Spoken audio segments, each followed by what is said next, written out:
मेरे बच्चे, जीवन में आई परेशानियों को इतना बड़ा मत समझो कि तुम इनके आगे कमज़ोर हो। और क्यों तुमने अपनी सोच को एक जगह ही ठहरा सा दिया है? क्यों ऐसे सोच रहे हो कि अब जीवन बहुत बीत चुका है, कि अब कुछ हो नहीं सकता? तुम उस मंजिल को नहीं पा सकते जो तुमने मन में कभी ठाना था।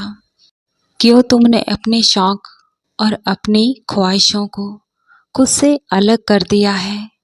मेरे बच्चे, ऐसे नकारात्मक ख्यालों से घिरे रहोगे ना तो तुम कैसे खुश रह पाओगे? अपनी खुशियों को पहचानो। दूसरों को तो तुम बहुत खुश देखना चाहते हो, अपने परिवार के सदस्यों को तुम एक पल भी मायूस नहीं देख सकते। उनके चेहरे की निराशा तुम्हारी बेचैनी बढ़ा देती है। तो जिस तरह तुम्हें अपने परिवार का ख्याल है ना, फिक्र है, तुम्हारे बाबा को भी तुम्हारी खुशियों की परवाह है।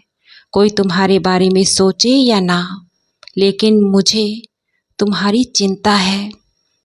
तुम्हारे जीवन में जो नकारात्मक होगा ही नहीं, जो कभी होने वाला ही नहीं, तुम ऐसे ख्यालों से हमेशा घिरे रहते हो। तुम क्यों भूल रहे हो कि तुम मेरे बच्चे हो? जैसे सबका भला सोचते हो ना, खुद के बारे में भी अच्छे और सकारात्मक विचार अपने हृदय में रखो। अब जब भी तुम्हें ऐसे विचार मन में आए ना, तो मेरा नाम जाप करो। मैं तुम्हारे साथ हूँ। कुछ भी बुरा गलत तुम्हारे जीवन में नहीं होगा। आगे भविष्य में सब अच्छा होगा। तुम्हारे शौक़ भी पूरे होंगे और तुम्हारी मनोकामनाएं भी संपूर्ण होगी, क्योंकि तुम्हारे सर पर तुम्हारे बाबा का आशीर्वाद है। तुम्हारे हिस्से की खुशियाँ तुमसे कोई नहीं छीन सकता। अभी तो तुम्हें भरपूर सुकून से भरा जीवन जीना है और तुम्हें अभी मुझे बहुत आगे तक, ऊंचाइयों तक लेकर जाना है। अपना ख्याल रखो।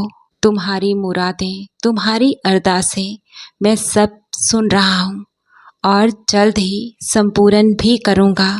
मुझ पर श्रद्धा और सबूरी बनाए रखो।